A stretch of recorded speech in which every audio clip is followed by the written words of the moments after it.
Okay, so here's the quiz. Looking at these, first one, what does expectation value mean as used in quantum mechanics? You both put very thoughtful answers on all of these. Go ahead. What were you going to say, Chad?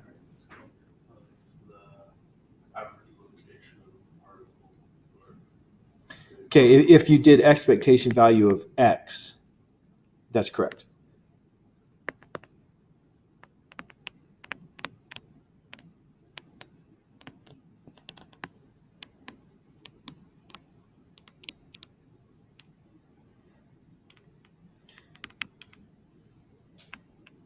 If a statistically significant, that's not how you spell statistic.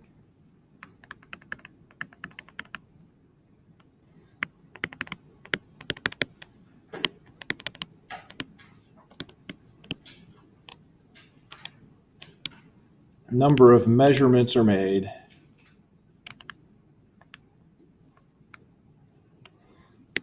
on identically prepared systems.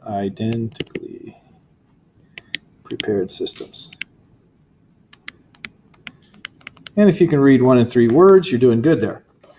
That's the long quote, textbook answer. But if you just say the average position from a number of measurements, that's good.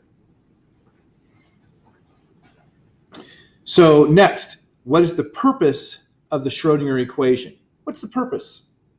To get the wave function. That's right. To get the wave function. That's the beginning and the end of it.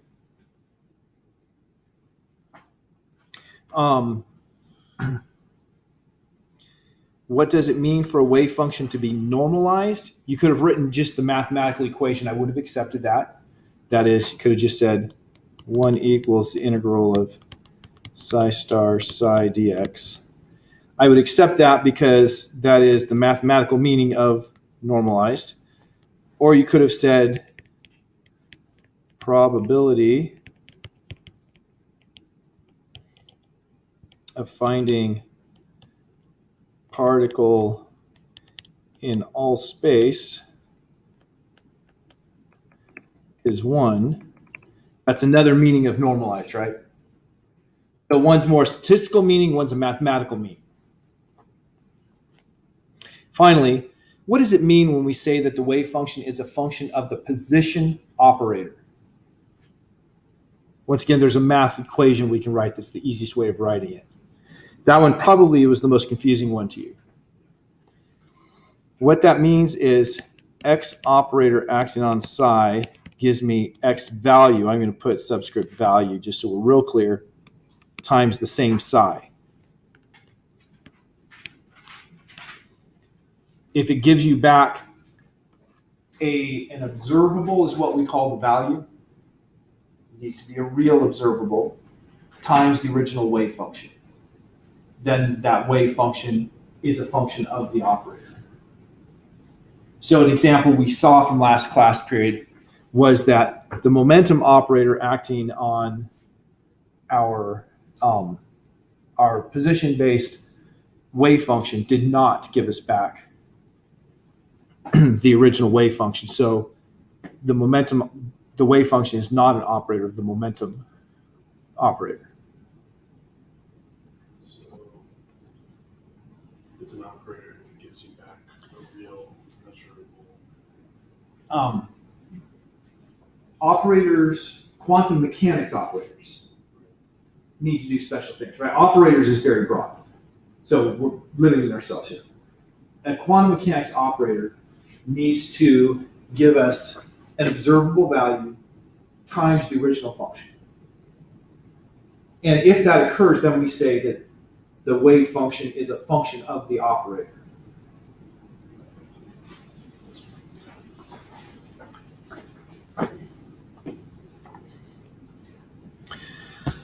All right. Any questions you have about the quiz? Did you guys do well on it? Good. Yeah. That, How you interpret. I gave a quiz in a class on Monday, and the top score was 3 out of 4, and the bottom score that was shared by a third of the class was 0 out of 4. That does not give a teacher good confidence. So that's why I asked if you felt good about it. All right, I am going to continue the calculation we were doing at the end of class yesterday, and then when we finish this, we'll review. So we had done parts A and B of problem 1.9 on page 20. And so now part C is calculate the expectation values for x, x squared, p, and p squared. So our wave function, we have normalized it. And so we know that A has a value of the fourth root of 2am over pi h bar. And so I'm going to copy this wave. Well, don't really need to. Psi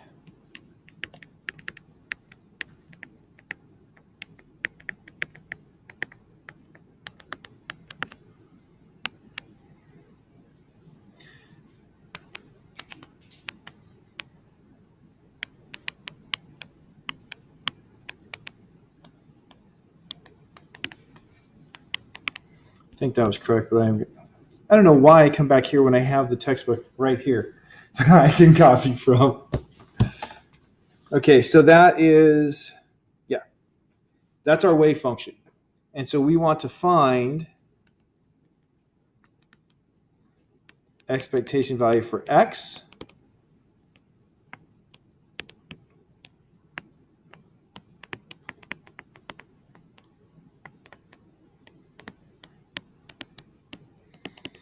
And so there I wrote it out in its all grand technical correct glory.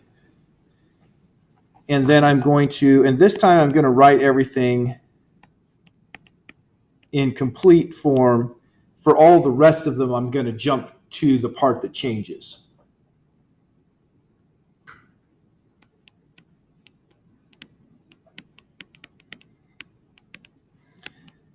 And I'm sure I won't have space to do this on one line, so let me move it down below before I get too far in.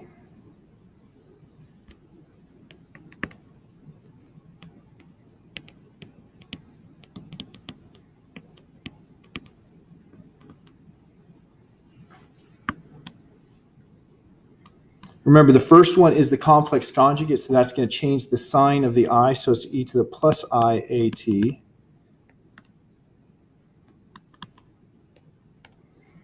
Now the original function.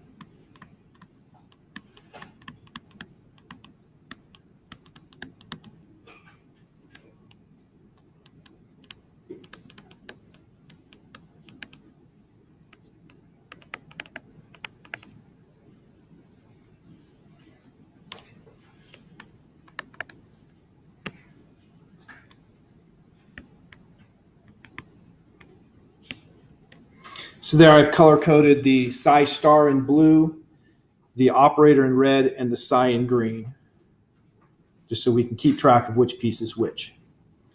And now we're going to rearrange this, take the constant stuff, combine the two fourth roots to make a square root, and bring them outside of the integral.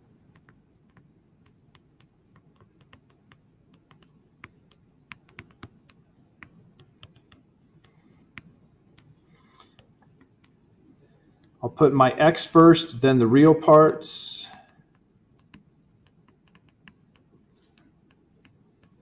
And because I had two of these, it makes it a 2 there. So that's combining both of them to have the 2. E to the 0 for the complex parts, because e to the IAT times e to the minus IAT is e to the 0, which is just 1, dx. Now, if we look at this, what's the first thing you note, Chad? Because I'm pretty sure you noted this. If I look at this integral and I want to evaluate, what do you note? It's a Gaussian integral. And this here would be an even function times an odd function over symmetric limits, what do we get for an even times odd is odd? How do you just look at it and know it's odd? Okay, how do I know? Okay, Because I definitely. x is odd because it's x raised to an odd power. Okay. That part is easy. For polynomial, it's easy. And of course, you can have functions that are neither even or odd. You understand that. And then the Gaussian, because it's e to the x squared, that's symmetric about x equals 0. So this is an even function because an even function is symmetric about x equals 0. So this one here, I take it by that. And so this is an even function, that's an odd function. Even times odd is odd function. And the integral of an odd function about symmetric limits is 0. That's why an odd function times an odd function is even, because you're really adding the exponents. Yeah. Okay. Because if you're multiplying two odd numbers, you don't get an even. I mean, it's more complex than that, but if you were doing polynomials. Yeah. So Go ahead. it seems like we have a pattern of pulling out the constant, combining, and then we combine things. Mhm. Are we always able to combine the real or the imaginary real? We always will, yes. I mean, virtually every time, every time the time part will fall out. We're going to quickly move ourselves. When we start next chapter, we're going to take the Schrodinger equation and separate it into the time part and the spatial part. And the spatial part we call the time-independent Schrodinger equation. We're going to work exclusively with that from now on. We're just going to be getting rid of that e to the IAT part because it will always do that. Now, you can have a complex function that is not going to end up real when you combine them. But when you do the integral, it better turn out to be that you can normalize it. Which doesn't mean it has to be real. Okay, so we found the expectation value for C. That was trivial. I like trivial. And when I say trivial, only the integral part was trivial. Right? The rest of it took a little work. So now let's do x squared. If I do x squared, the only difference between what I've just done and x squared is duplicate. Okay, hide that, duplicate that, bring it down here. What's the only difference? I'm going to, oops. Because you do x squared instead of x. I'm doing really good at placement. I'm just going to leave it there. Okay, I'm going to erase this. We don't need to record that anymore. And of course, it's no longer going to equal 0 either. So we've got the x squared instead of x. That's what I heard you guys say. So now this is an even function times an even function, which is an even function. And so I turn to my Gaussian table. And I have x squared e to the minus ax squared is, I will write down the formula here from the table.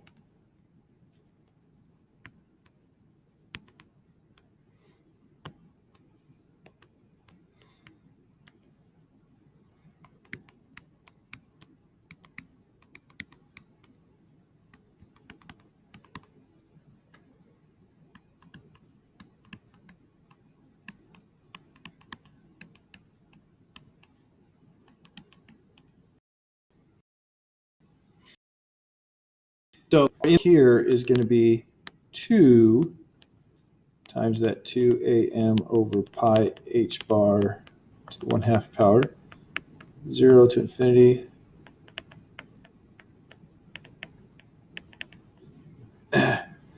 Totally ran out of space.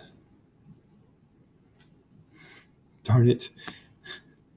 Okay, I've got to erase this because I ran out of space. Why did I write the 2 that I now had to erase?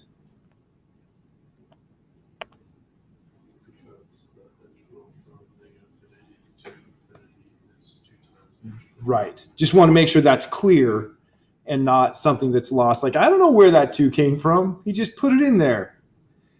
So that means that my expectation value for x squared is equal to 2 am over pi h bar to the 1/2 times, now my integral, 1 over, notice b was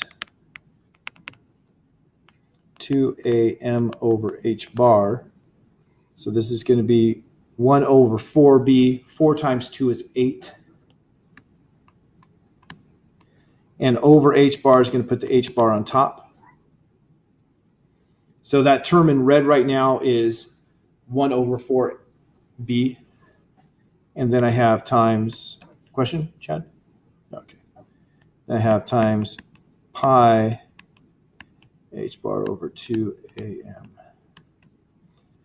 to the 1/2. And right away, we see that this here and this here are reciprocals of each other. So those multiply out to 1, and I'm left with h bar over 4am.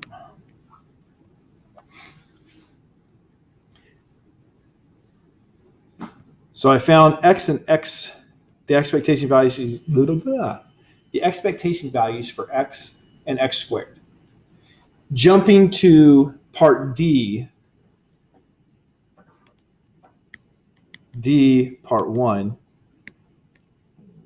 the uncertainty in x is equal to square root of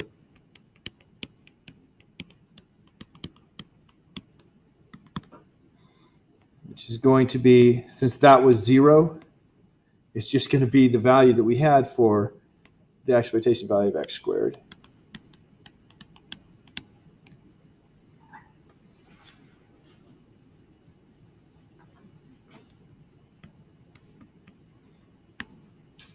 Don't forget the square root.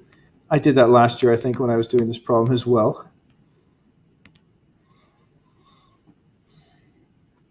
So there's my uncertainty for position. Is everything clear on the steps here?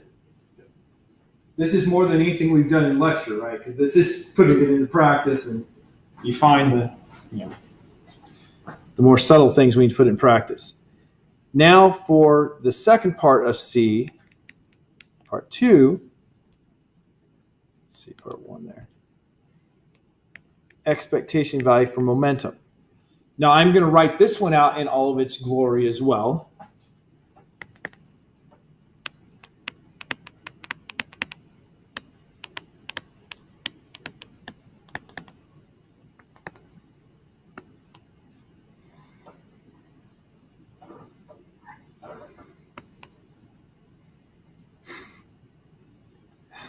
Come on, 2 am over pi.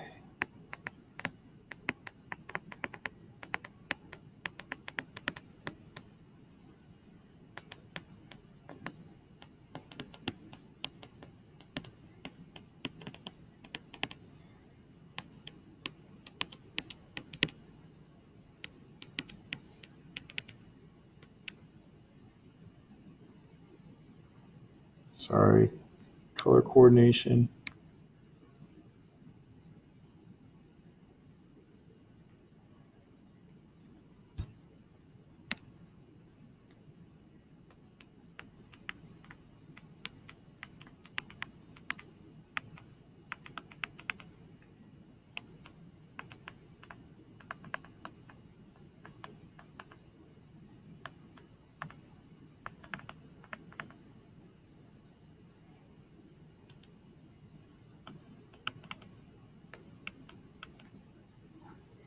All right.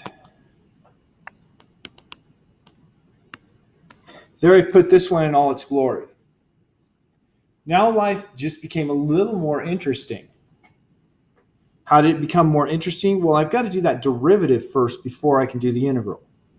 I can't just move the derivative like I moved x before, because it has to operate on the red. So let's rewrite this, putting what we can already. So we have constant of 2am over pi h bar to the 1/2, integral minus infinity to infinity, Notice the time, because this is a partial derivative, the time parts are unaffected by the derivative. So I can combine those two right now. So I'm going to do that. When I combine those two, they multiply to 1. And so they're going to disappear. So what I'm going to have left is e to the minus amx squared over h bar times h bar over I times, and now I've got the derivative of that. So the derivative of that, we've done it from last class period, bring down a minus 2amx over h bar.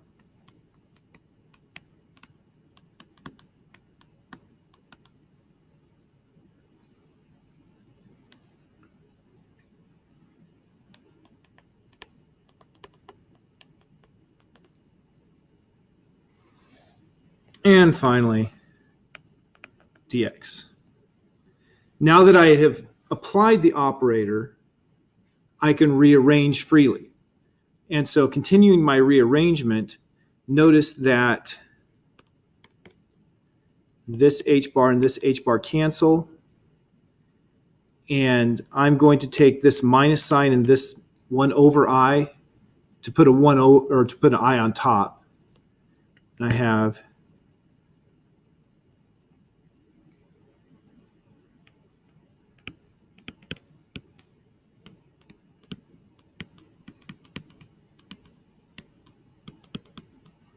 there's my constant, and then I have my integral again.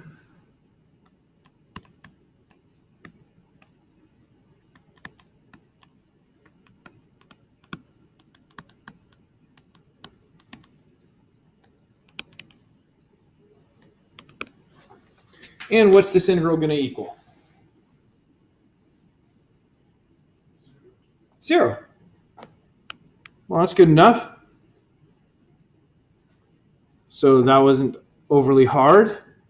I had to do a derivative. What do you suppose the next one's going to be? Not 0, right?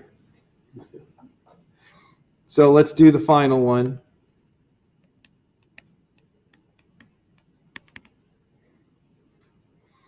I am going to this time quickly put the 2am over pi h bar to the 1/2 out front.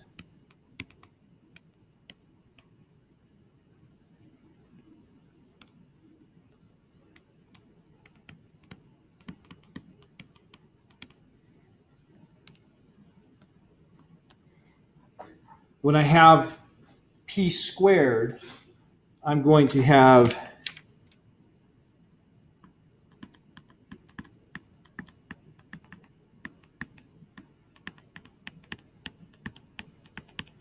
the two operators like that, right?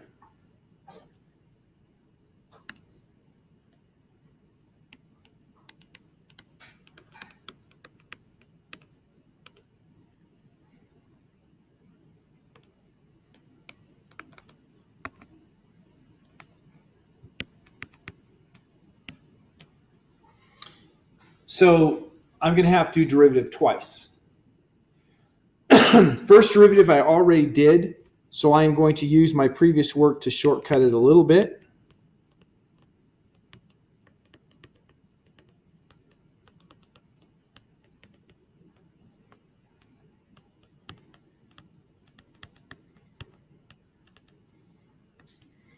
H bar times h bar is h bar squared.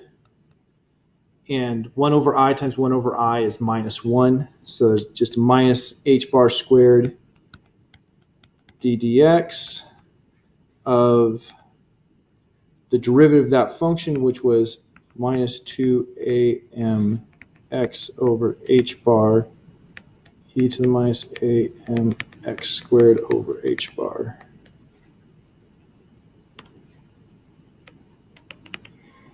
So the red is the first derivative. Now I need to take another derivative of it.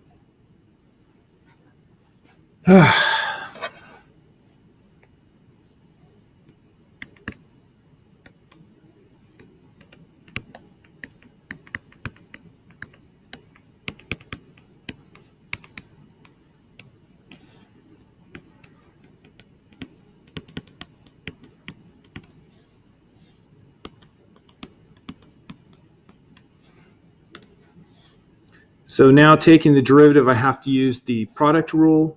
It's going to be minus 2am over h bar plus 4a squared m squared x squared over h bar squared e to the minus am x squared over h bar. And then dx. Of course I ran out of space. Why shouldn't I?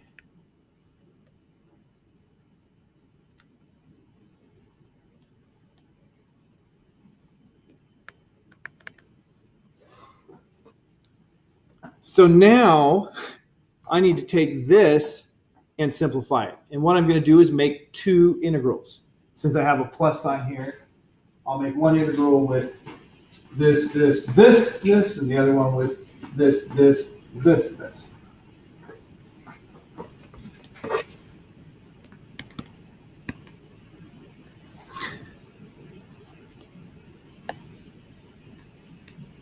So I'm bringing out the minus h bar squared.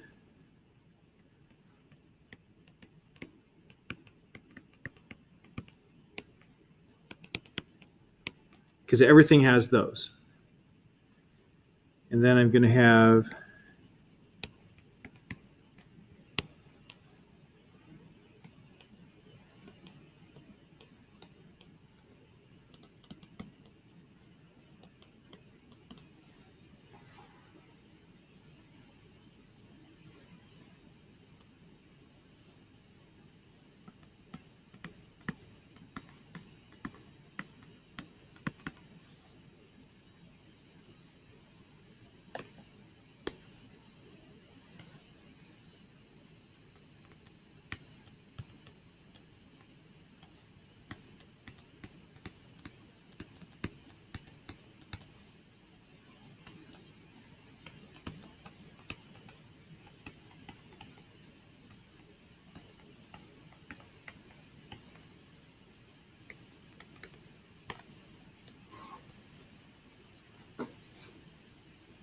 feeling good about life?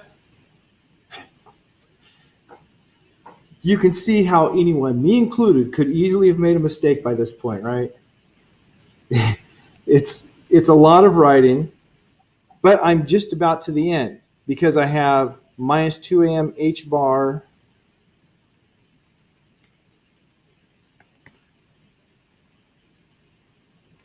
so taking this and this and combining them, I'm going to have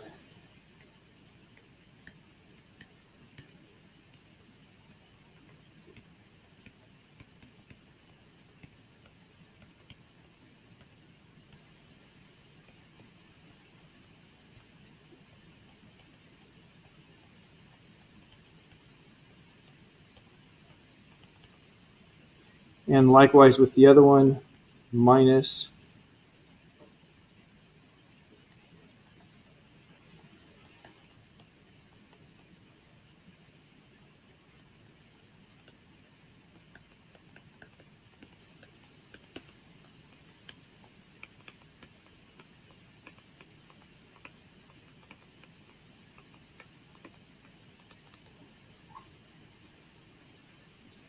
so I have those two integrals. First integral here is going to be pi square root of pi over a, which, or b, I've been using b. And so we had up here somewhere b. Where did I write down b?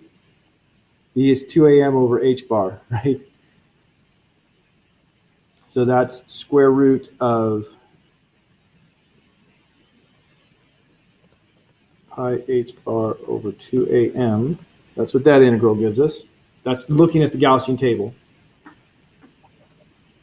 And this one here gives us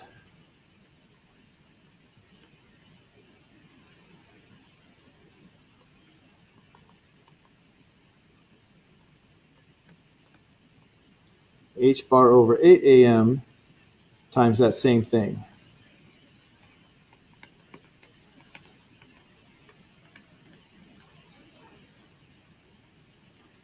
So they both have square root of pi h bar over 2am, which is this term here, inverted. So those things in the red circles will cancel because I have this for every term and this in both terms. So that makes life a little easier. Oops, my cross needs to be a little more careful. That's the part that cancels. So I'm going to have, this is equal to 2am h bar times 1 plus h bar over 8, excuse me, 8 am. Boy, I hope I didn't make, oh, I forgot this thing out front.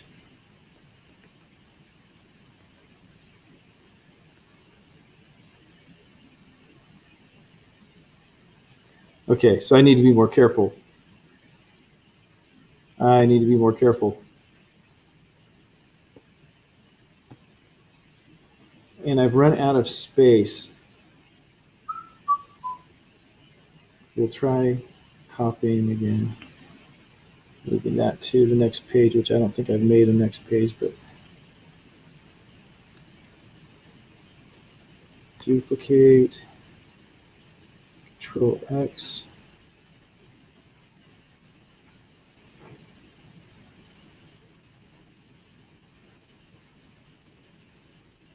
I did make one good. Works out to me.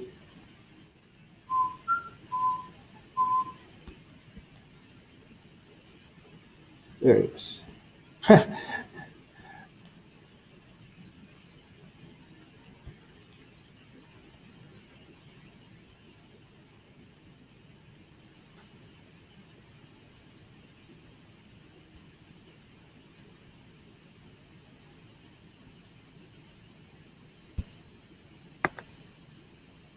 All right, so there's where we were. And so now I'm going to combine the terms carefully. So the first term is 2am h bar times 1 minus 4. I should have done that. 4a squared m squared times h bar over 8am. Negative sign in front of the 2 Disappear? Yeah. Okay. We had a negative here and a negative here. So when I, actually, I guess it was in the next step, I still had those minuses. And so I brought them out. So that made it positive for the term that had the negative here, negative for the one that had the positive.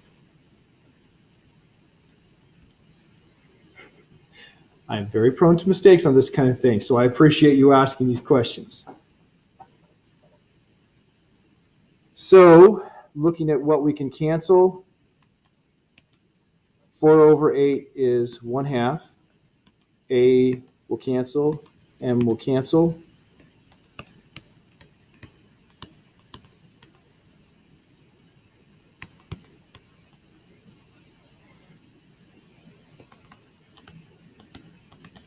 So it's 2am h bar minus 1/2 am h bar if I did all my math correct.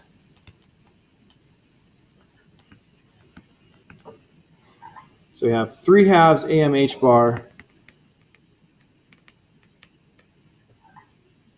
is the expectation value for momentum squared. And now for D2,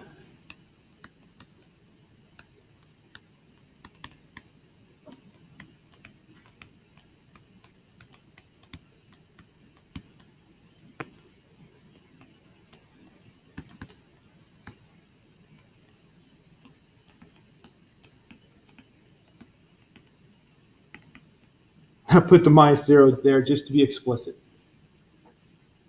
Now, what we found is the product, or is the uncertainty of momentum and the uncertainty of position. Let's combine these to check to see if we have just found the relation for the Heisenberg uncertainty relationship. So sigma x sigma p equals, and I have to go back 2 pages to find what sigma x was, square root of h bar over 4am.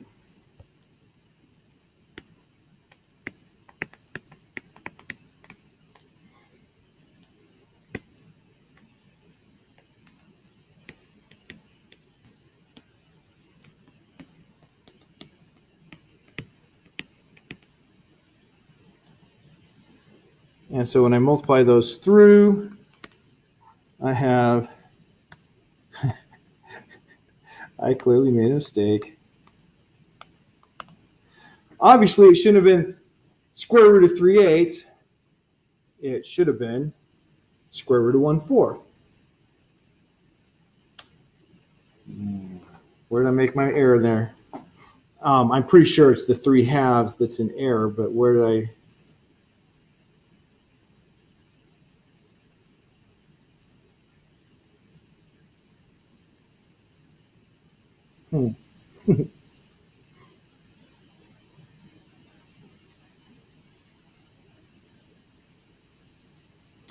Totally don't see where I made a mistake, but I know I did.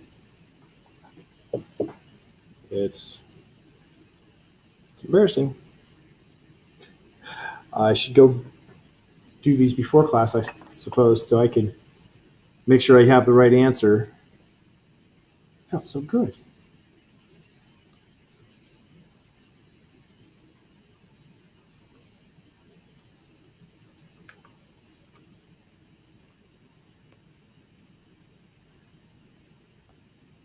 This term here was supposed to have been, I'm pretty sure this term here was supposed to have been just AMH bar rather than 1/2 AMH bar.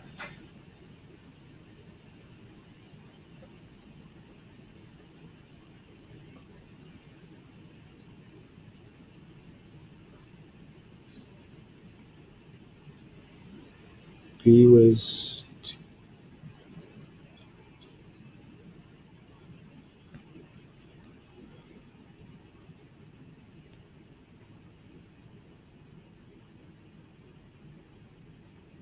Oh, did you multiply that one by 2?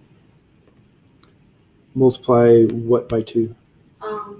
The 1 over 4a times square root of pi over a. Since that's only the integral from 0 to infinity, would you make sure to multiply?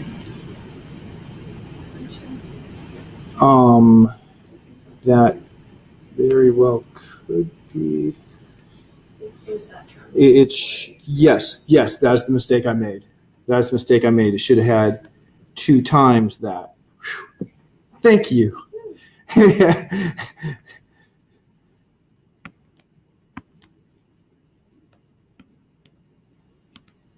Yeah.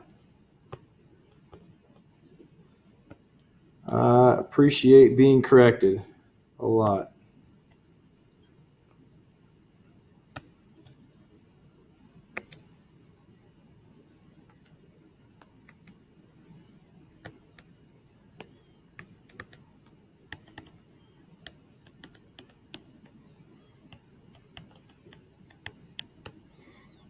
And so there we have what Heisenberg showed, that if you have a Gaussian distribution, the product of the uncertainty of momentum and uncertainty in position is h bar over 2. And then he showed for every other case, it's going to be bigger than this. Wait, can you say that first part again? The case where it is h bar over 2 exactly? Yeah, so, okay, we started this problem here with a Gaussian distribution. And so what Heisenberg showed is when we have this Gaussian distribution, so we've recreated most of the work of Heisenberg. The other part of the work is showing that this is the minimum, that any other distribution is going to have a bigger product. So what we've shown is in the case of a Gaussian distribution, the product of uncertainty in position times uncertainty in momentum is h bar over 2. Then Heisenberg went on to show that in every other case, it's bigger than that.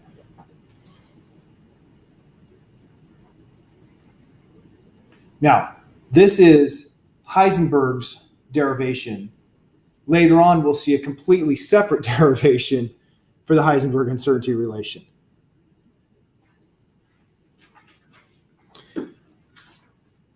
It's It's 150. I guess I'll review on Tuesday instead of today. This is kind of. Well, it's very useful, I think. I think it's very useful, but it's. How long one of these problems is? What's the test look like? Well, it's not going to have a full-blown problem like this. Let me very quickly just that's what the review really has. So there's background information that you really should know, but let me get back to what you were asking. So here, 25% of the test will be in 5 questions that are knowledge questions. Questions similar in nature to what we had here. Okay. And then 75% will be 5, quote, small application problems. The quote small is because they're small for quantum physics. So this here is not a small problem. They would be problems like just normalizing it, right? Not the whole rest of it, or just one piece of what we had to do. Yeah. Yeah. Okay. Because you don't have time. Yeah. We need 15 minutes for one problem. All right. See ya.